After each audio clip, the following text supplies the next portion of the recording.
Hey there, everybody. It's Jenny Clark. We've got a special session of Freedom Friday. This is the Mitch Group session that I do once a week on topics that people have been calling me about. People are starting to call me about CMMC again. What they're saying is, what is it going to cost? Do I have to do it? When should I do it? Who should I talk to? What do I need to know about it? And I thought, well, heck, I don't know, but I know some people that do. So I've got my friends from Alluvionic on, and Mike Pertain and Jason Havel. And what I'd love to have you guys do real quick is, Mike, do you mind introducing yourself, talking a little bit about what people need to know? And then I'm just gonna ask you guys some questions and let you answer for the group. How about that? Sure, that's outstanding.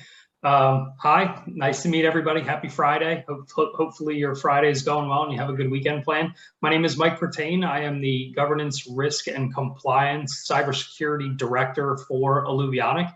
I've been with Alluvionic now for just about a year. I'm coming off just over 22-year Air Force career on active duty. Recently retired. Spent my time there doing cybersecurity all the way back into the late 90s when really cybersecurity wasn't a thing. So through my career, learned what cybersecurity was and how the DoD and the Air Force implemented IT and cybersecurity practices. So just real fast on CMMC, if you know anything about it, I think you know that it's a real thing. There's a lot of knowns and there's a lot of unknowns and a lot of unknown unknowns. So there's a lot of things up in the air. I think a lot of folks are hoping for a lot of solidified information. Things haven't rolled out as fast as we hope they would. So CMMC is based on NIST, right? NIST has been around for quite a while. The requirement to do self-attestation to say you're compliant with NIST has been a requirement, I think, since 17, 19, we had to do self-assessments. And I think just this past November was the requirement to have the score put into the SPRS system. So a lot of things. I know that CMMC is kind of slowed as of late, but I don't think it's going anywhere. I'm not sure too many people would have the opinion that it's just going to fall off and go away. I think it's here to stay. And getting through some of the questions that I know we've seen, how the implications to small businesses, pricing, scoping, things like that. There's a lot of things up in the air and a lot of information that we just don't know at this point. So happy to be here and happy to answer any questions. Okay, well, Jason, how about you introduce yourself? You're another Air Force guy, right? I am, yeah. Good afternoon. So I come from a different part of the Air Force than Mike, which is great. That I'm glad that Mike's here because this is his area of specialty. I'm typically the end user of all of the things that Mike talked through. I spent my career flying KC-135s and then C-130s after that as a navigator. A couple of tours as a classroom instructor, ended up here at Patrick Space, well, then Air Force Base, in a staff job, working requirements between NASA and the Department of Defense for astronaut rescue as we brought crewed spaceflight back to Florida's Space Coast. So that's what brought me to Florida. I retired in 2018 and I've kind of been bouncing around a couple of small businesses, a space-based startup, and I've been with Wendy at Alluvionic for about going on a little over a year and a half now. So it's been pretty exciting run for me. And so I'm the vice president of strategy and business development for Alluvionic. So I spend a lot of time looking at requests for proposal, requests for quotation, requests for information, et cetera, like a lot of you do. And just now starting to see really in the last, I don't say about last 8 months or so, I've really seen a big increase in the numbers of proposals that need a NIST score. So that's a for real thing.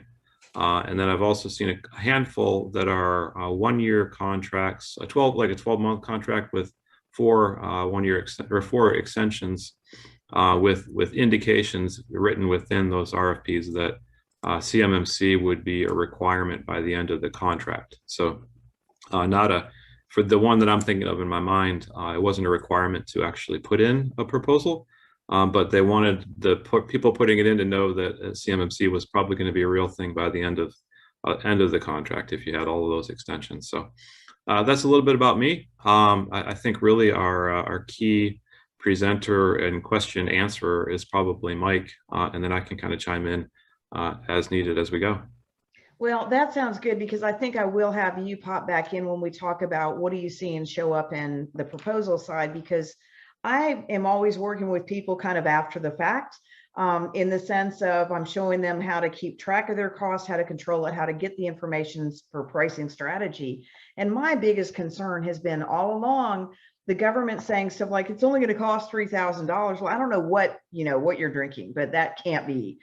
And I've always told people when I talk about it is like, there's no way you can get anywhere without some pretty high level expertise. People have done it before, the people that understand it. And you're right about the different levels. So let me, if I could, Mike, let you just kind of start off. One of the things that that came up as a question, Mike, was why do I need to worry about DFAR or self-assessment if I'm getting CMMC certification? And I think what I run into, I don't understand the differences. It's kind of like if you ask me stuff about what's under the hood of my car, I just like to turn the key. So the question for small businesses, I think, is where do they start, and are they going to miss out on contracts if they don't? So you may have to start us with NIST. Okay, no problem. So let's see, and I'll try to tell. I don't know what the rest of the folks here know or don't know, so I'll try not to use terms that are over or under. But basically, NIST is it's a compliance framework essentially for cybersecurity, right? There's within NIST 800-171, there's 110 cybersecurity practices that it's.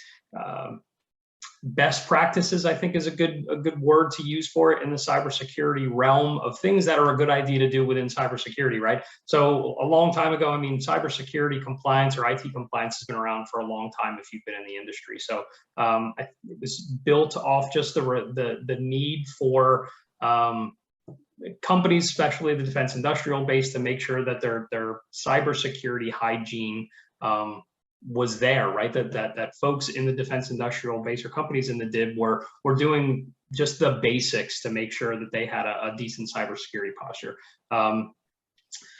NIST was developed, right? There's all these compliance things, and it became a requirement. 17, I think the requirement was out. 19, there was the self-attestation, and now the requirement as of last November to do self-attestation, saying that you comply with these things, right? All the way down from there's physical implications, physical security implications, all the way down to how you protect controlled unclassified information, which I think is what NIST focuses on mostly.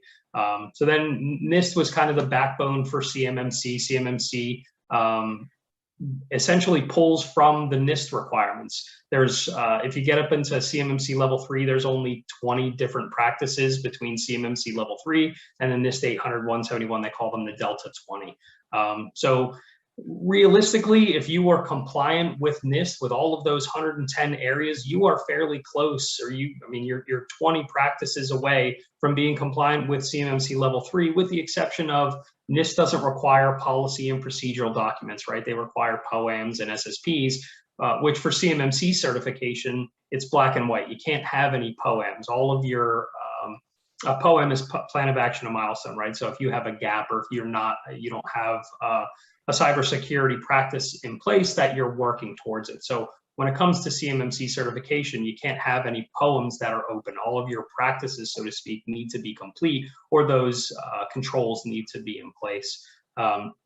So it's CMMC like a pass-fail in that situation. You don't get credit for a 90%. You got to get 100. Yeah. Even for trying, you don't get credit, and that's kind of the rub, right? If you really have to be ready, because if you pay the money to have that third-party assessor come in to do your certification assessment, and you're missing one piece of objective evidence, they call it, to say that you're compliant here, you're out of luck, and the assessor can. I'm sure they just won't close the door and walk away, but there's the potential that if you missed something, that ends your assessment and they won't move past it. Well, I'm glad you brought it up that way, because we've got this accounting thing called DCAA, Defense Contract Audit Agency compliance. Mm-hmm. And there's times where people will send, I used to try to help people through it. And it's like, no, you really can't help. If you can't do number one, like fill out timesheets, then there's no point in me looking at the rest of the list or spending all day. And I think that's the difference with obviously NIST, I guess NIST is where you have multi-factor authentication, you have complex passwords, physical security, those things that we need to do. And every time I open something on my phone or whatever, I just say, damn hackers. Because we wouldn't have this problem if it wasn't for that. But Mike, how do you help people through the process? Because they've got to learn about it. And to me, reading 171 NIST things would be like reading a tax return or something like that. It's like, I might be able to read the tax thing, but I certainly can't read the NIST. What's the best thing to do for that? Sure. So, well, obviously, Alluvionic does consulting. We are a registered provider organization with the CMMCAB. The cybersecurity staff are all registered practitioners. So obviously, when we go in to do consulting, that's part of our consulting. But to be honest, having an educated DIB or an educated environment or folks in an environment is really one of our goals as well, is to do things like this, to do webinars and awareness campaigns. So folks and companies understand what they're doing, right? I mean, a lot of the stuff is like reading Chinese stereo instructions. If you don't speak Mandarin Chinese, it's difficult to get through it, right? Even understanding the spirit and intent of the practices is often difficult if you don't have a background in IT or cybersecurity. So we try to educate as much as possible. We use, the organizational change management. We look at it from an ADKAR organizational change management perspective and do training at the right level. So in our engagements, we try to do executive level training all the way down to the junior associate or junior employee level to show the implications of cybersecurity. Some things are really transparent and users won't know the difference, right?